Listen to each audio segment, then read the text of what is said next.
আসসালামু আলাইকুম এভরিওয়ান। আমি ফোরলেক্স হোম বাংলা থেকে ইসরাত বলছি। আজকে আমি যে টপিক নিয়ে কথা বলবো সেটি হচ্ছে পোষা প্রাণীর জন্য ক্ষতিকর 7টি খাবার। 1. চকলেট। চকলেটে থিওব্রোমাইন নামক একটি উপাদান থাকে যা ক্যাফেইনের মতো কাজ করে, ফলে বিড়াল বা কুকুরের বমি, ডায়রিয়া বা খিঁচুনি দেখা দিতে পারে। 2. মাশরুম। অপরিচিত ও বন্য ধরনের মাশরুমের প্রাণীকে দেওয়া উচিত নয়, কারণ এটি তাদের জন্য প্রাণনাশক। 3. ময়দা বা আটা।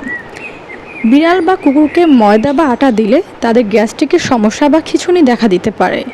4. পেঁয়াজ ও রসুন। পেঁয়াজ ও রসুন দিলে রক্তকোষ ড্যামেজ দেখা দিতে পারে। 5. দুগ্ধজাত খাদ্য। বিড়াল বা কুকুরকে যদি দুগ্ধজাত খাদ্য দেওয়া হয় তাহলে ওদের বেশি বেশি ডায়রিয়া হয় বা পেটের সমস্যা দেখা দিতে পারে। 6. আঙ্গুর ও কিশমিশ।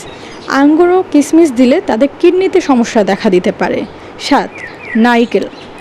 নারিকেলের উপস্থিত যে তেল সেটা ওদের পাকস্থলী ভালোভাবে পরিপাক করতে পারে না, ফলে তাদের ডায়রিয়া দেখা দেয় বা বমি বমি ভাব হয়।